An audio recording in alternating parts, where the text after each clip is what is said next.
Welcome back. Today we're back with another bets video. We have Hat Guy on the couch with us to talk players, to talk over-unders, to talk, well, who do we like, who do we not like, all that today. Happy to have you on the couch. I'm excited. Your ball knowledge today has shown that this is going to be an interesting conversation. Yes, absolutely. Because I think you're more advanced than a lot of the other guests we've even had on this show so far. So it's an honor. I'm excited. Starting fresh, Chris Olave. 1,000 is the line. 1,025 is the line for him. We're going to take the over or the under on this play. And again, Tyler Shuck, they're expecting high passing volume, 3,600 his line. Again, they're expecting a lot out of this offense. 1,300 last year? Yeah, Chris Olave was balling. It just comes down to the health thing. It depends on how many times he dies on a football field. Exactly. Yes, it depends how many times we see him. I'm like so over the concussion fucking storylines with players. It's like every time it's like, oh, you can't draft him because he's going to miss the whole year with a fucking concussion. It's like never happens. You think? Yeah. All right. Because Tua this year is cooked. Tua last year was supposed to be cooked. The year before he was supposed to be Tua cooked. was cooked last year, though. It was just bad. Because he became bad at football. Because of the conviction in your voice, I'm going under. Really? Okay. All right. Fair enough. Because you feel so strongly that the concussion is not a factor, I think you've jinxed yourself, and I think it's going to be a factor this year. I'm still going to take the under, too, but it has nothing to do with the concussion. Oh, excellent. Why do you think under? If it's not to do with like any injuries or. I would like to see maybe some more downfield playmaking from Olave. Like last year was such a volume game for him. Oh yeah, 100%. So I'm curious to see how much Jordan Tyson eats into that. Like if they have a legitimate number 2 target that gets 100, 110 targets, I think we can see Olave kind of float around like the 1,100 yards that he was typically seeing for the first bunch of years of his career. I think it'll be close. Like it wouldn't surprise me, obviously, if he went over here as like the true alpha. But last year was the first time he put up real alpha numbers, and he had 1,160 last year. Yeah, like he didn't. I don't know why I thought it was 1,300. He just caught like 1,000 passes, but he was getting like 14 targets a game, and they were all just like dump off plays. I think he could still be like obviously an awesome receiver, but how many targets was he averaging last year, Mo? Averaging, I don't know. He had 156 in 16 games, so about 10. Yeah. He was seeing a lot of volume. How do you feel about this line, Mo? Obviously, we know how we feel about the Tyler Shuck and I Kellen was Moore. all in on the over until I saw. Why did I think he had 13? Maybe I'm thinking of like George Pickens. George Pickens had 13. He had like for sure. 13 or 14. Yeah. He had 14. Yeah. I think I would still lean over. I mean, Tyler Shuck is being so respected with his 3,600 passing yard line. That's like obviously going to come in correlation to Chris Olave having a good year. I don't see Shuck getting to that line. Even though I kind of faded Shuck, I still think he'll be in that range. And I think Chris Olave is going to be like a 5, 6, 7 time 1,000-yard receiver in his career. And he's only got 3 so far. He's only 25. Bro, don't know about Olave's concussion history. That's what I'm saying. I'm also going to take the I don't under. think he plays 14 games. No chance. I'm also not with that noggin of his. I'm also going to take the under on this one. I feel like Chris Olave, again, this offense, I feel like can be spread out. And I don't think it's all going to run through him like it did last season. Heading to the next one, Sammy Slings at 37 hundo beans in division for you against your Rams. What is your actual take on Sam Darnold? How much do you respect him as the opposing quarterback? Do you respect him as a man? Both questions can be answered here. I would be so much happier for him if it wasn't for Seattle. His journey is so beautiful. Good for him. He just likes hunting. Yeah. Like I said on another show, I am a big Colin Cowherd fan, and Colin Cowherd is a big fan of Sam Darnold's. So I'm a big fan of Sam Darnold technically, but golly, it is aggravating. Yeah, no. I will say, it's interesting how statistically how amazing that defense was last year. Yeah. It was actually Legion of Boom numbers unless they were against Stafford. But they were 100% just the better team because Sam Darnold threw 4 picks against the Rams, and we beat them because their kicker, Jason Myers, missed a 62-yard field goal at the end of the game. That was it. If they make that, they win when Darnold threw 4 picks. So, but also on the inverse, when the Seahawks beat them with the 2-point conversion on what was that, Thursday night? Yeah, that was fluky as well. But I don't know. Look, Sam Darnold's a good quarterback. I think that this is a big line, though. What did he throw for last year? Let me look. Thank you. It was right around here, yeah. Yeah, it was right around this line. 'Cause I know the year before that, if I'm not mistaken, he had 4,000. He had 4K last year. 4K last year. Okay.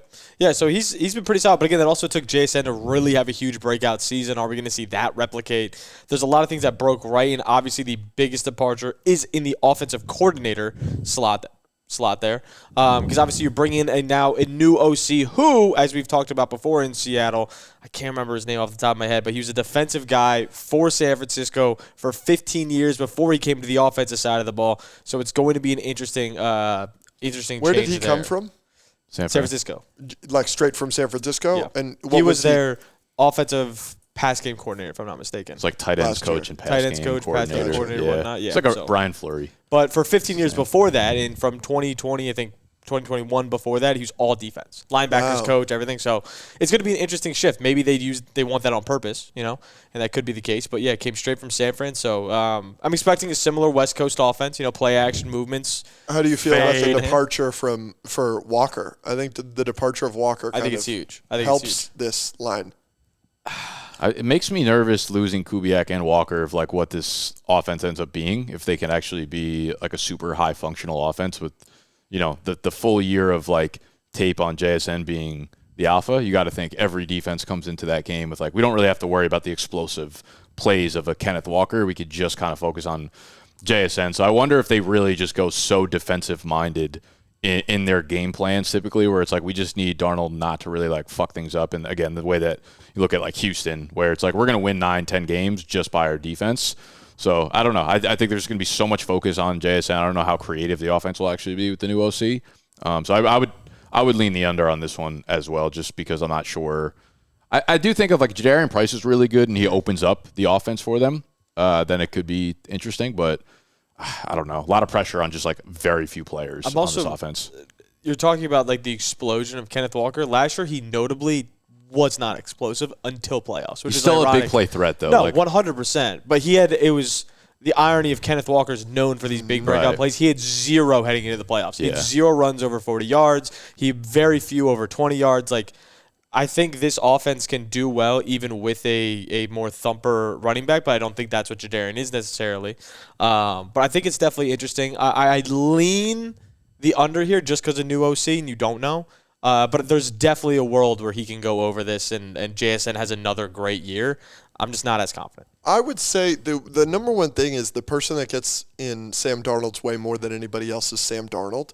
And even though we are talking about the different OC and how that's going to affect I see of it much more as how it affects the Seahawks at large. Mm-hmm. I don't think it affects his passing. I'm actually going to say over here. Okay. And I'm going to say over because with the departure of Kenneth Walker and with the situation with the new offensive coordinator, I see a world where he gets well over 3,000, well over 4,000 maybe passing yards out of just sheer volume. And it doesn't necessarily equate to a better season. Why do you think he would get so much volume if the defense is so good and they don't need to win games? I don't think the defense is going to be as good this year. Really? Yes. Okay. And so I do think with the new offensive coordinator, it's just sling it Sammy D, and it's just slings, baby. He throws the ball 50 times a game. That would be insane. The reason, like the only thing that I think stops this from being under, the only thing that stops this from being over in my head right now is an injury. If he just gets killed. Luckily for us, he's not one of those concussion guys. Yeah. Yes, you're correct. Why do you think the defense is going to get worse this year? I think that defenses always regress after big years. Like that's just it, like even the Legion of Boom, like it 13-14 was different defense. I know they made the Super Bowl again, but like it's just a different defense. So there's that, and they I think some of their departures I think make them worse. And I think every year that a good team with like a high-powered offense goes against, and this goes back and forth, like Goff was exposed by Belichick in that Super Bowl. Really, he was exposed by that Bears defense on that Monday night game earlier in 2018.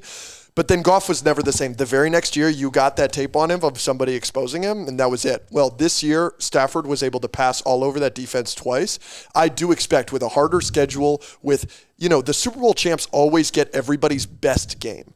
Even if their defense isn't necessarily much worse on paper, I think statistically, it's not going to put up the numbers that it put up. Yeah. And I think that I think the Super Bowl slump, I think, is very expected for me with the Seahawks. I could see a world where the Seahawks win 9 games, 10 games.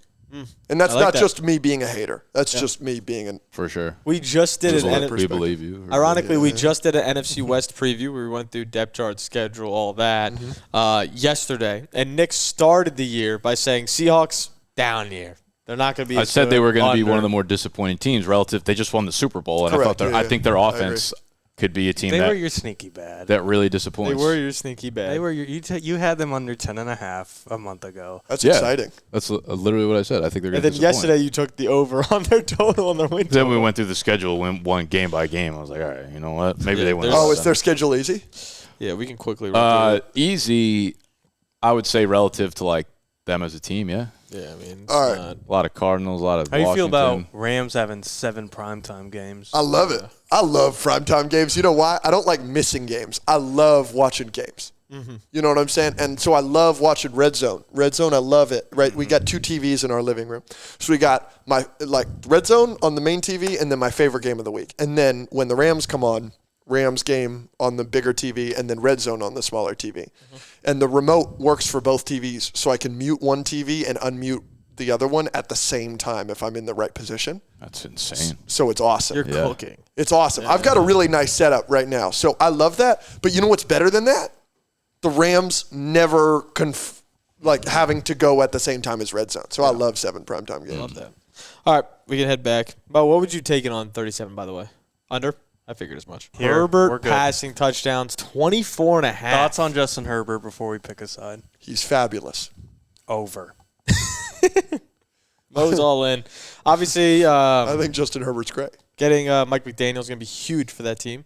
I think he's going to obviously transcend that offense. I don't know if it comes through the passing game as much as we expect entirely. I'm expecting a lot of 13 personnel. I'm expecting a lot of 12 personnel with the tight ends, bringing in Njoku as well, bringing in Charlie Kohler as well. I think this can be a team that runs the ball very effectively, but you can't take the under on one of what's supposed to be one of the best offenses in all of football. So I'm going to take the over as well. I'm just thinking back to that game in Mexico. Oh, That Friday night game to start the season, the second game of the year, Holy where shit. Rich Eisen is just constant. I can't believe they're throwing the ball. Every play that they didn't run the ball, Rich Eisen was losing his mind. oh my God. I'll go over. Fuck it. Over? Yeah. Onk, over? Yeah, you know, Over. I'm in for a big 24.5. Herb here. All right, on to the next one. Javonte Williams. This is an interesting line. This is We've a talked good about one. it. Yep, 9.5 is the rushing touchdown prop. Obviously, last year he had a breakout year, his big year. He's the only real back in that offense right now. Yeah. Jaden Blue's like, fine. This is another prop where it's like, health. Can he stay healthy? His kneecaps have been shot before. What are you thinking? How many touchdowns did he get last year? 13 feels about right. Wow. Around Somewhere that from range. 11 to 13. That could have been his yards. Yeah. I'm gonna take the over here. It just feels like the Kyron line, the Jacobs line. It's like he has zero competition in that backfield for goal line touches, and this is an offense that's going to live inside the opponent's red zone. He had 11. Yeah, All right. I'm in on that. And he slowed down a ton over the second half of the year too. I think I'm going to lean under. I'm also going to take the under. Oh, I'm taking I got the the under because if he slowed down towards the latter half of the year, why would that That was not a good nugget continue? you threw in there. What? The slow down part, I'm like, fine. Momentum The M word's a big word. is. Stop. Momentum. Watch yourself. The M word. You're not supposed to my say it out issue loud. with it is like they didn't go out and sign anyone else. Yeah. They weren't like, let's just add Emmanuel Wilson to our backfield. If that's It's the just- difference and that guy scores 2 or 3 touchdowns, like cool. But it's like they saw Javonte what it was, and they're still like, he's just our guy. 9.5 is just a line I see, and it's for a guy that's proven it for multiple years, like a Jacobs, a Henry, a JT. And I just don't know if he's earned this line. I agree. I just think it's Yeah. the exact same situation as any of those. Not Henry. It does feel like a Kyron, though. It's a like, Kyron Jacobs. He's It's on a good offense. It's not Javonte. It's just the offense. this also feels very akin to even like a Jamal Williams with Detroit, where it's like Right. he's going to be the goal line back Yeah. no matter what. That's what I mean. Like if you put Jamal, maybe not current day Jamal Obviously Williams, not but like yeah. borderline adjacent Yeah. to it. in this position, take Javonte out of that team's backfield, I'd be like, I don't feel that bad about this line. Because Dallas is going to move the ball. Like, right. That's the They're going to score thing, a fuck ton. So I don't know. I'm going to also take the over. And Hack Guy and Jay Sharp. on the other. That's literally what I'm saying. Come on now. We're so locked in. They don't know about He don't know about Nothing. Terry McLaurin, 950 receiving yards, going back to the NFC East here. Missed it last year. Hurt, though. What do we think about the Commanders as a whole? Hack, are you in on Jaden? I'm an FSU guy. And he played go. the first game of a season, LSU against LSU FSU. And he goes to hurdle a guy. And I can't remember if it was Jared Verse or Braden Fisk, but it was one of our NFL guys. Just killed him. It's the hardest hit I've ever seen in college. Yeah. And he got right back up. But I was like, this is a skinny guy. He's so in the skinny. NFL, that's going to be a little bit different. And obviously he had that breakout, unbelievable rookie year. Super happy for him, super happy for Commanders fans everywhere. But, that stadium they're building is gorgeous. Oh, yeah. But, God, I am so low on them. Like, okay. I don't like them either. Like, I just don't trust Jaden to stay healthy. Mm-hmm. And I don't know what's the situation with the coaching and everything. So, yeah, I'm going to go ahead and say under. Now? I think we got one more, It's not Cliff anymore. Yeah. One more good carry here. David Blau is from the Cliff system. He also played under KOC. So, David Blau is a very young OC to be in the system, but it's going to be interesting to see how he works with Jaden. And I think he'll install some of the West Coast ideologies in the offense, but I think it's going to stay heavy RPO. So it'll be interesting to see how that all I'm going to give out. Terry one more good season. You can give Terry one more? Yeah. All right. I'm going to go under. Yeah, I think I'm going to tail the under. The under here. I want to make it clear. Yes. These are my opinions on what will happen. Yes. This is not what I'm rooting for. Yes. I would love to be wrong about the Commanders and Scary Terry. I love Terry. Yes. I love Jaden Daniels. I think that the Commanders are a really fun team and a really fun story. So I do want to make that clear. I'm not rooting against this. I would love to be wrong about this. I'm happy you said so that. Politically correct. Commanders fans in our comment section are probably the loudest people. Really? Really? Oh, then the bets in this channel specifically.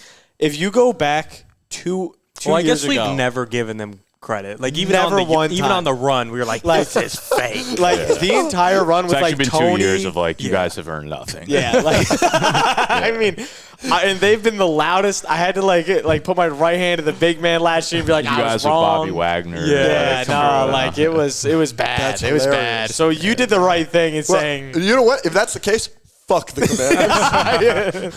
They're trash, and I hope they're terrible forever.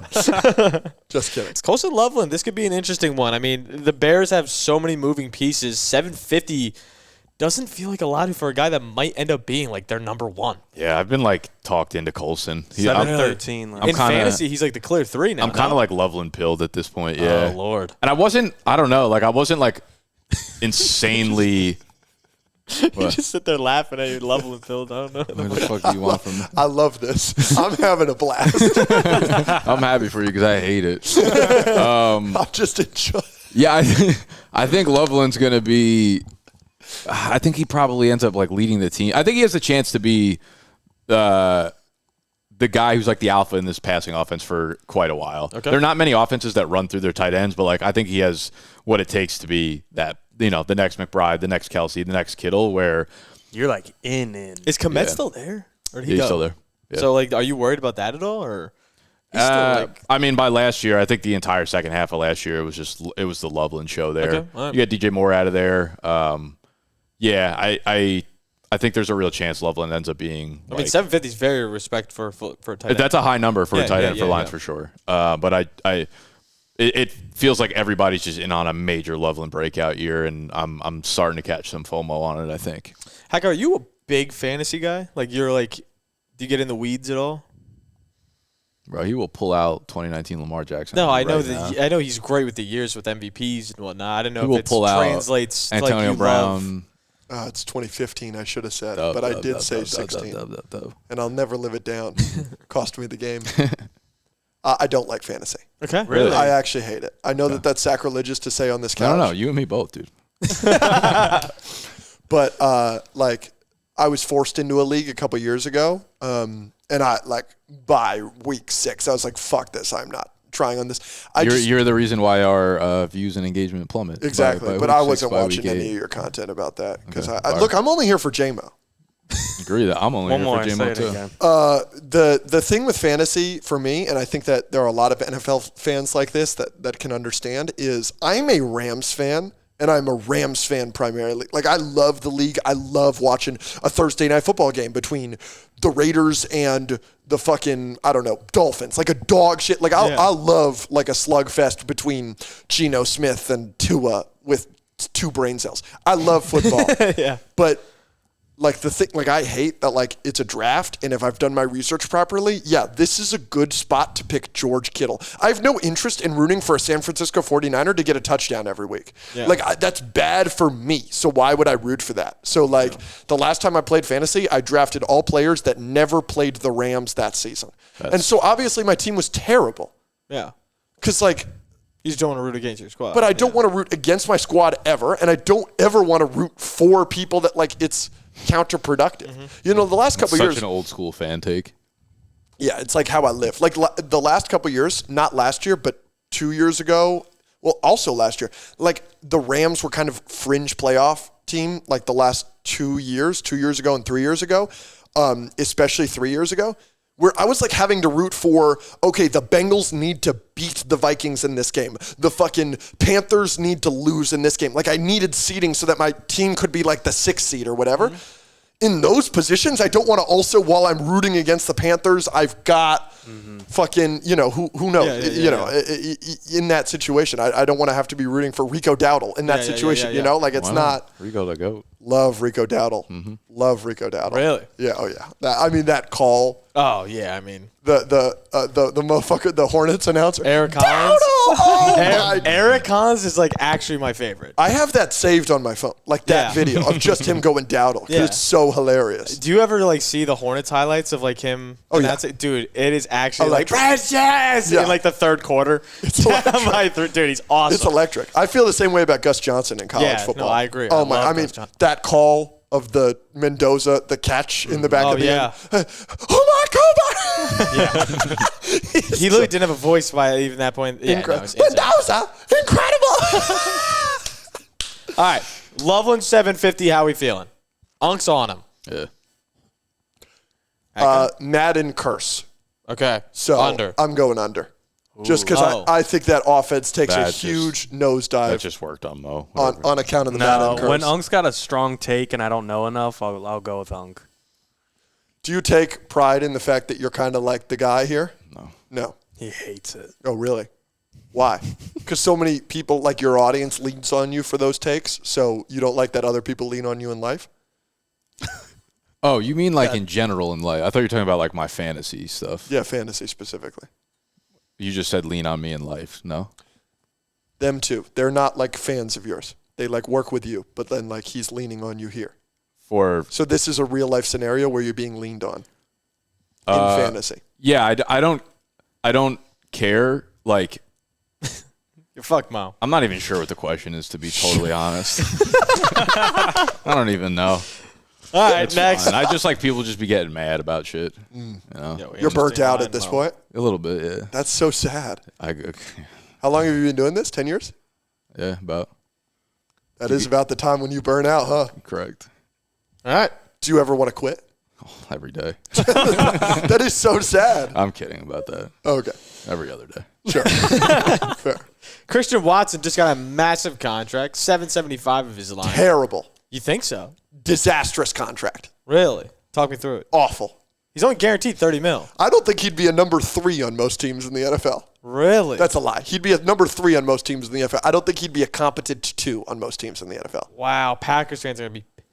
I don't care. No, I figured as much. He was good last year. It just does feel like his career up to this point is like a combination of all these small sample sizes that you want to see over the stretch of a long period. Well, I think that's why his contract, and I'm not a Christian Watson sure. I'm not a Christian Watson defender by any means. I've been very vocal of the fact that I do not like Christian Watson, but they did arrange his contract to where it's almost entirely incentive based. Oh, really? Yeah, like 70% of it is incentives.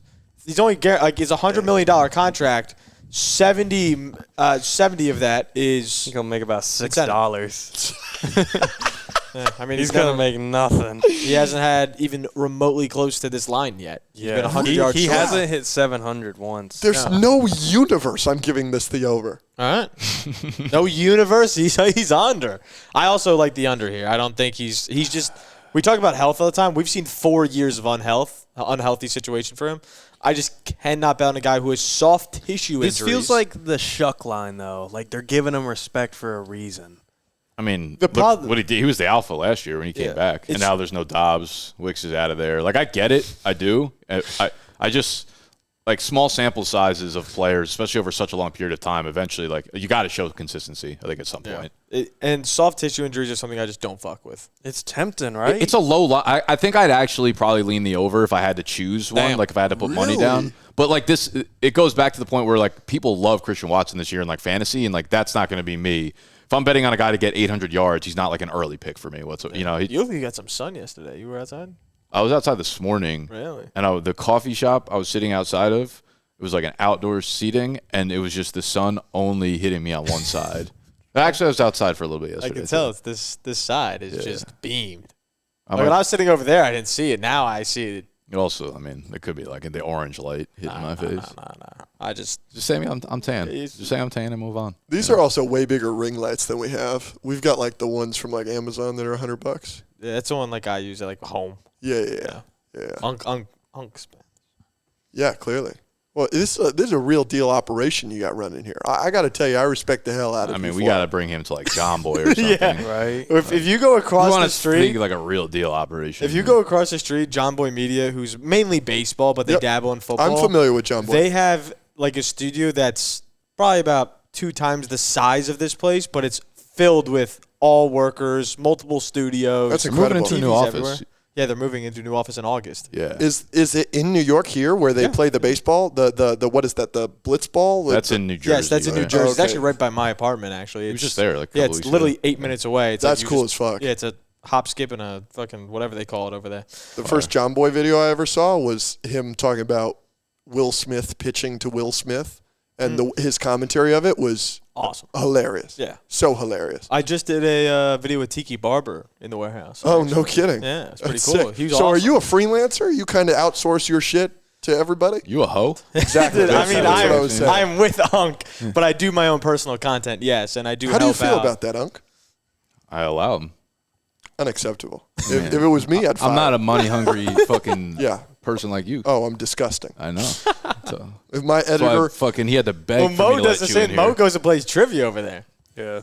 I don't really view it as freelance. Like, they're not paying us. They're just straight up like, you want to be in more trivia. Yeah, like, I they don't do it get for the paid love of by the game. them. I don't get paid Really? by them. But I get like the only thing I get paid from is when I post my own personal content. But that's all normally relative to what I do here. oh, so this is brilliant by you because they're not paying him, so you get priority every time. He's my full-time salaried employee. I know, but but then him going on their show is promoting your show because he's on your show full time. Yeah, but that's like not. That's we're just brilliant. friends with them. It would be like you coming on here. It's like we're not paying you to do this, right, Mo? You didn't pay him. He paid me top dollars. They're just people. Like I knew some of the guys at John Boy like before we started doing yeah. all this. So like we're friends. And we just like get together and collab, and they're literally a 2-minute walk away. So it's like Oh, interesting. Yeah. But yes, in theory, what you're saying would be true. If we were to do something that's not like one of our friends, it would bring publicity to here. Yes. Yes, absolutely. 100%. All right. I'm sorry for sidetracking. I know we need No, to you're grind good. Christian No, Watson. We right don't. now. We don't have that. This is the style that you can yap on, and we're fine with. Mo, what do you feel? I'll go over. Over?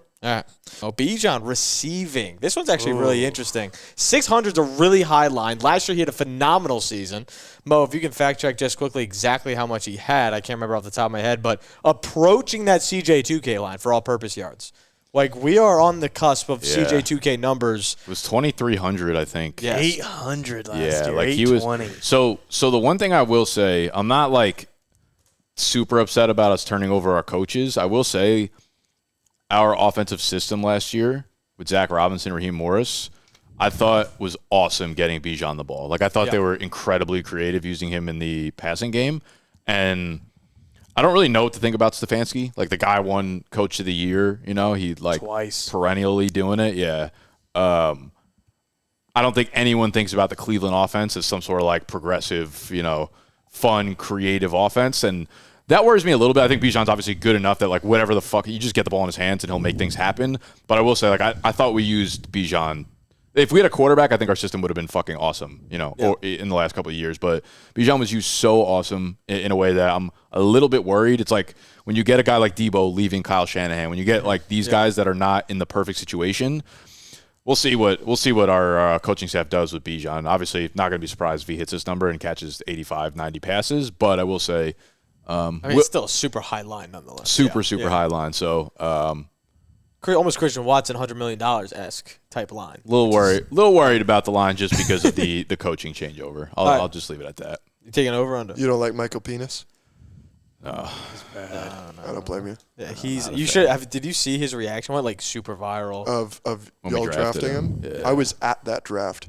Let me tell you, it's genuinely Michael Penix being drafted is like a top 5 experience in my life because it's 500,000 people. There were so many people at that draft, and all at once, every single person went. Collective gasp. What the fuck? It was electric. If you watch it back, you can hear it on even with Goodell. Like so insane. Everybody's like, and what? we were on the couch live streaming it, and like we were watching the Falcons on the clock, and I remember there was like a group of them, like 4 of them were like, oh my God, like showing it because they saw the pick on their phone before it happened.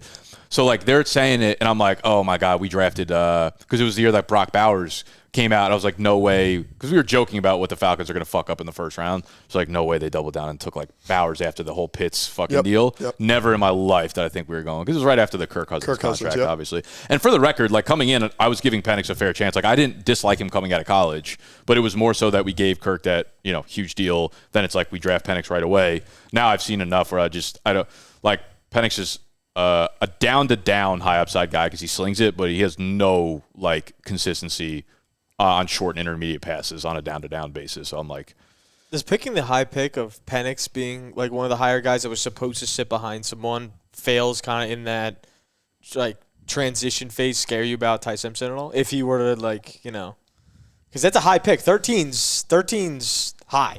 I have been told explicitly by multiple people that I should not share my opinion on Ty Simpson publicly. You can tell me. You can tell me Bijan 600 over under. What are you feeling? That's what we can tell. I don't like Bijan's a great player. I am waiting for him to Ezekiel Elliott, Todd Gurley. Like just really? Running backs always just stop being good except for Derrick Henry. So like I expect that to happen to Bijan. I'm not saying that's going to happen this year. I'm not saying that's going to happen this year. I'm not saying it's going to happen next year, but it will happen, I think. This is like so early in his career to predict the drop off. I'm not saying he's in the midst of his. Yeah, he's got his contract. I'm picking extension. under because this is a wildly high line. Yeah, like okay. I could totally see just start with that. Being 500. Just start and end with that. But I'm not wishing ill on Bijan Robinson. I like everything about him except his haircut. Really? You don't like his haircut? I think it's awful. Really? Yeah. What about his haircut? Weird. I couldn't imagine with anything else though. Like I just can't see it in my head. That's funny. Well, that's just how I've seen him. You're right. I'm going to lean the over here. I think this year he's going to try to get that CJ2K line. I think he can do it. If there's any back in the league that I think really can do it, I think it's Bijan Robinson. And he was so close last year, and I think bringing in Tua only solidifies my we mind just saw of A-chain. of just like check down. Yeah. And I think Stefanski might try to replicate a lot of what Tua was successful with. He's like their second best receiver too. No, literally, yeah. So and I'm over. All right, I'll change it over. Nick, you want to stay under? Yeah, you're gonna stay under. All right. I mean, his career's done. Fuck. Come on, man. Let's go. Something we haven't done. This one's interesting. We talked roughly about Sammy Slings earlier, but we didn't talk about Jason and the touchdown side of it. What are you feeling for Jason this year? Obviously, last year, massive year. 10 TDs last year. 10 TDs. And they came off a back of some bombs. He was catching bombs last year. What do you think, Unc? We'll start with you. 8.5 for JSN. Yeah, so I think I mean, it's tough. I've obviously said I expect kind of like a down season, maybe yardage-wise, for the Seattle's offense. I'm not sure what's going to happen here. The one thing I will say is, like, I think their defense will be strong to the point where it puts them in really advantageous situations on offense. And it's probably a lot of times where Sam Darnold's working from, they're 40, they're 35, they're 45. So it's like a lot shorter fields So I think that works in JSN's favor. I think the other thing not to discount here, too, is there were quite a few games last year where Seattle was blowing out their opponents, in like the second quarter and didn't really need to pass the ball or take shots downfield. And maybe that happens again this year, but obviously you don't bet on those types of outlier games happening all the time. So I think there is a world where like there's maybe more cushion for JSN to have more scores, or even like Darnold to throw more passing touchdowns. I feel like he should have like 13, 14 last year. For sure. And I do think like there could have been, I mean, he was on pace. Like there was like the pace tracker for him to beat Calvin Johnson's all-time leading receiving number for a while. And I think if you have those like other halves of those games where they dominate teams, like it could have been, even higher of a ceiling for JSN. So Deontay Johnson had that for 3 games too. The GOAT. Like if you put that out, if you put that in, put that out, we got fucking Torrey. We got Torrey Holt. Was it 93 the guy on the Rams? Clarence. Crazy Flipper legs Anderson. Hirsch. We got Flipper Anderson and her too. Yeah. I'm actually going to take the over here. I think like if there's anything that's going to be stable in this offense, it's going to be JSN. I agree with that completely. About this, if anything's stable, it's going to be JSN. I'm going over as well. I'm actually so surprised that he only scored 10 last year. Yeah, that shocks me. Yeah, it feels like you said. It feels like he did 14. Yeah, but like I said before, I'm not rooting for this. I'm rooting for 2 touchdowns. Yeah. Healthy 2 touchdowns though. We never root for injuries, but we can be happy when they happen. Mm-hmm. Okay. That's a bar. I think just because of the odds, I'm going to go over. I don't want to really eat the... Yeah, I don't want to eat the odds either. We're going to all go over what can go wrong, 8.5. Speaking of David Montgomery, if you want to check out the Escape podcast, that's where you're going to catch him. Make sure to head over there. We'll link it down below for the YouTube side of things. Thank you. Yeah, of course, man. And David Montgomery, one of your Patreon levels, your guy. My guy. David Montgomery, 5.5 rushing touchdowns in the Houston offense this year. We talked about how much we hate C.J. Stroud, but he's very favored to hit this line. Yeah, I love this line. I'm going over. I think my boy David actually gets 112 touchdowns. I think here's my hot take of this episode. Draft David Montgomery first overall pick in fantasy. I think it could be the greatest fantasy league. Sure. If Barry Sanders fantasy player of all time. Barry knows what he's watching. Mm-hmm. He knows. We'll just go here real quick. We'll look over the Rams. We'll go to LAR real quick and just see. We'll just take a gander on some of these Rams lines here. Let's see them. Blake Corum, 675. With Devontae Adams at 775 for yards. Kyron's at 1,000 with 10 touchdowns. Matthew Stafford, 30.5 passing TDs. With 39. Yeah, you don't say. Puka with 8 receiving touchdowns with 1,300 receiving yards. We're expected to have 1 rushing touchdown. What are we feeling? 75 rushing yards for Puka. Sheesh. What are we feeling for any of these Rams lines? Do you like any of them? Hate any of them? What are you thinking? He's going to hate all of them. Under Puka touchdowns. Really? Yeah, under 8. He's never been a huge touchdown guy. How many touchdowns did he get last year, J-Mo? I feel like he had 10 with JSM, but I'll check. Yeah, that sounds correct to me. 8 is kind of high. Like I remember he was lighting up the league in 10 receiving, 1 rushing. Yeah, he was lighting up the league early in his career as a rookie. The first couple weeks, he was like the number 1 fantasy waiver wire guy, whatever. He was sick, but he still didn't get his first touchdown of his career until week 4 in overtime, mind you. So like he's just never. I've never viewed him as a big touchdown guy. That a lot more is Devontae Adams, especially last year. A lot more, Kyron, even though Kyron didn't get too many last year, but so. I would say under Puka touchdowns seems like one that sticks out to me. Puka, obviously, with the whole situation where he went away for a few weeks, came back with the team. Mm-hmm. You think he's going to be fine? Like you think that was just a distraction? I trust. I think the Rams organization is the best run organization in the world. I think that the most important pillars to an organization, right? Owner, GM, coach, quarterback. I think that I would take us over everybody. So I like to think that we have the infrastructure to support him in whatever he needs and whatever he's going through and what needs to be fixed or not. But, all right. Shit happens. Yeah. That could also be a factor as to why I say under. I don't know. Yeah. What are you feeling about anything else on this board that you see? I mean, Devontae at 9.5. You like him to have another big year? Or? No, I think that's also under. Wow. Yeah, so that's really high. 2 unders on the receivers. Do you think Matt Stafford then goes under? I would assume on 30.5. I think so, but I would never. Well, first of all, I really thought you were going to come on and just say over everything. No, I would like it to be over on everything, but I don't. Let's be realistic here. The one that I would take over on is Blake Corum over touchdowns. I just think that 5.5 is too little for what I see just coming this season. They just go drive by drive. It feels like it's kind of whoever ends up being on the field when they get down inside the 5. Interesting. I saw him take over in spurts in games in a way that Kyron just never has, and I don't think ever will. Like, I don't. All right. I see Blake. I think 5.5. Like when I think, okay, how many touchdowns is Blake Corum going to have at the end of the year? I think 5 is too little. So I think I would go over. We do this with every guest we have on here. Yeah. Because we're going to go through the schedule for the Rams. The 11.5 is the win total. High total. High. We're going to go through one game by game. Yep. We're going to see exactly what you think and how this is going to play out. Starting night game, San Francisco. In Australia. Sucks. What are you thinking? I like us against the 49ers. Okay. Against the Niners. That's a W. I like us against Jackson Dart and the Giants. Wow, you open up with 3 primetime games? Yeah, I know. Isn't that wild? Why are the Giants on primetime? The Giants bring big numbers. It's all business. Yeah. Goodell. He just wants the numbers. Yeah. Like you'll always see. Like there was a primetime game last year, and it was like Thursday night, and it was Eagles Giants. It was the Jackson Dart. It was the big Jackson Dart Cam Scatterbo coming out party, and it's just like, why is this prime time? Oh, because the Giants bring a big number. Yeah. Denver.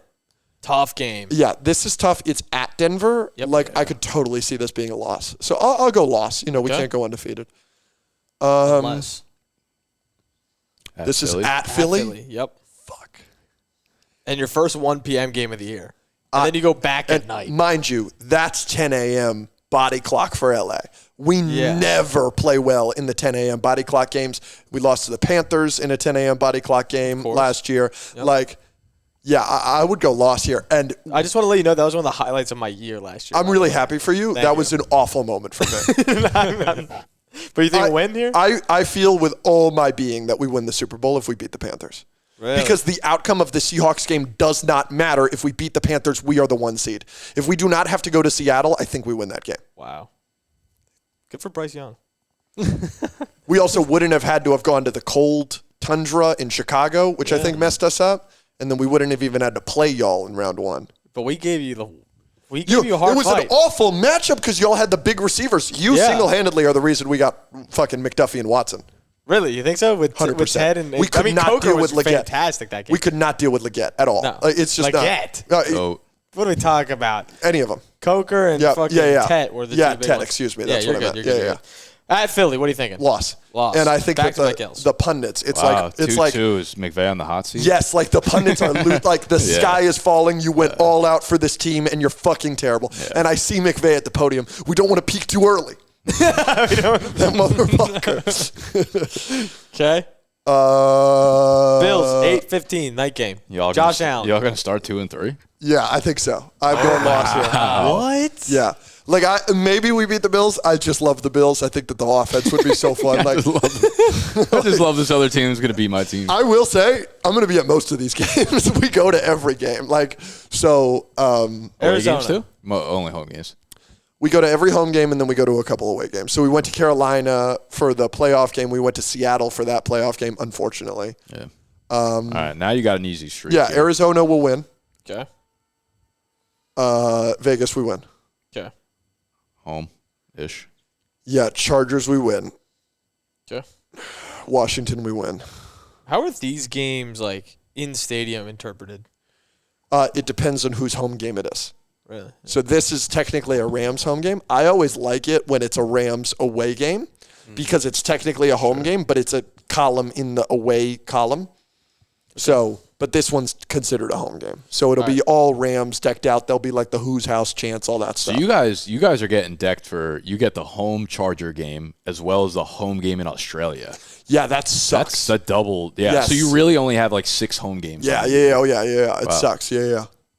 All right. But you got to consider the Rams have no fans. Fair. They're really working on it, but we really don't have a home field advantage. Like when the Niners come to SoFi, it's red. Really? It's red. It's awful. Home field advantage, though, is much more than just the fan base being there. It's, you're being at home, you're with your family, like you got your bed and everything. Like, it's a little bit different for sure. Completely different. Absolutely, completely agree. But just saying, like that is like the fans, like the, I don't see one on here. But if we play a big market, Cowboys, Steelers, Eagles, in SoFi, it is all green, all black, all Cowboys silver. Like it is this home game against the Cowboys on December 20th. Mm-hmm.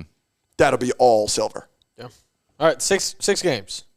Your 6 wins, excuse me. Yeah. Where are we going? We're going at Arizona. At Arizona's a win. Win. 7. First Green Bay.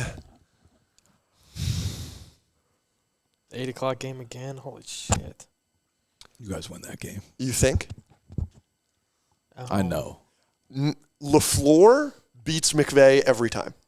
Every time?